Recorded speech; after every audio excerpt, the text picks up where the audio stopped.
Moçada do ciclo 6, com vocês, professor Janduí, para mais uma aula de biologia, dando continuidade ao assunto de biotecnologia, de engenharia genética, né?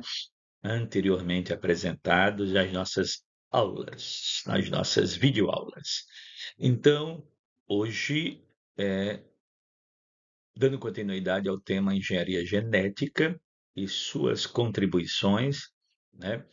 Queria começar a aula mostrando a vocês aqui essa figurinha. Aqui nós temos a figura do DNA e aqui a mão de uma pessoa com uma pinça, né? Como se ela tivesse colocando um pedacinho de DNA aqui, ó, encaixando um pedacinho de DNA aqui.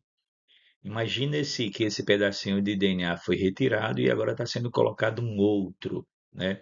Isso é o que a gente chama de edição de DNA, de manipulação do DNA.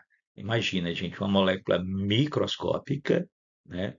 Só dá para ver através de um microscópio de altíssima resolução e a tecnologia já possibilita o ser humano a fazer edição de DNA, a fazer alterações na molécula de DNA que, lembrando, é a molécula que armazena todas as informações do ser vivo.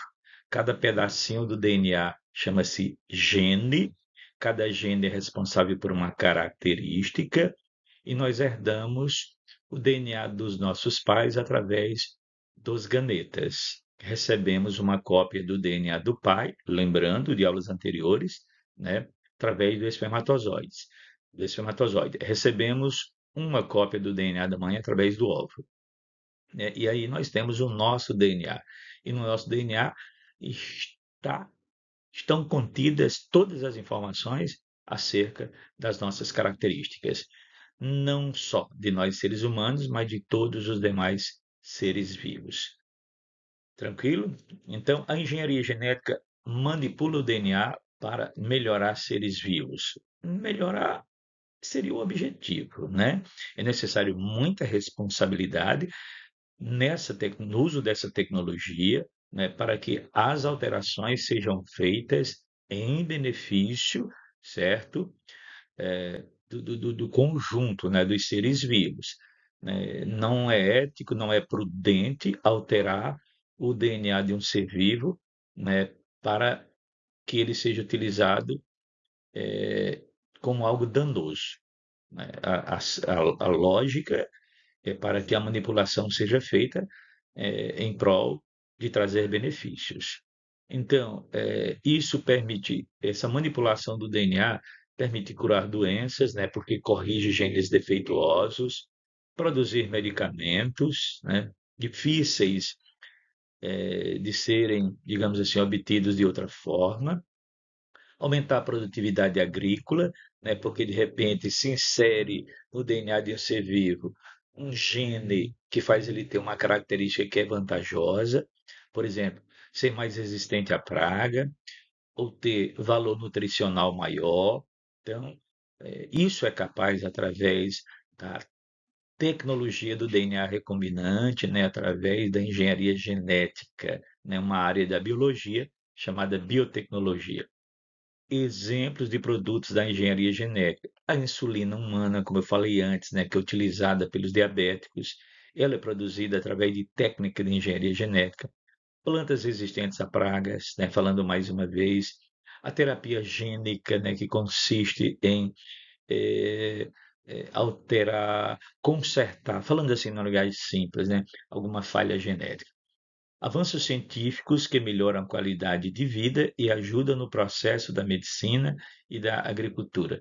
Esse é o objetivo eh, principal, né? Aliás, é o único objetivo, podemos falar assim, né, da engenharia genética. Não poderia ser outro, ok? Implicações éticas e sociais e também ambientais, ou seja, na manipulação do DNA é necessário muita responsabilidade e é necessário estarmos alinhados aos princípios éticos, sociais e ambientais. Questões éticas: até que ponto é correto modificar o DNA? O que devemos modificar e o que não devemos?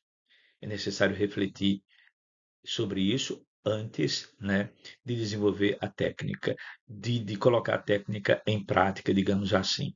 Impactos sociais, acesso desigual a tecnologias genéticas, né? Ou seja, a tecnologia ela deve ser utilizada, né, para beneficiar a todos e não apenas, né, um segmento da sociedade, né?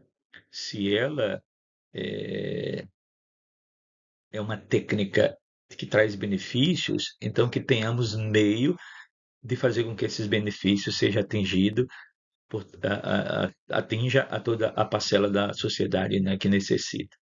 Impactos ambientais, risco de desequilíbrio ecológico. Então, produzir um ser vivo geneticamente modificado fora do planejado pode fazer com que isso venha a contribuir para desequilíbrios ecológicos. Então, é necessário muita responsabilidade nessa atividade, né?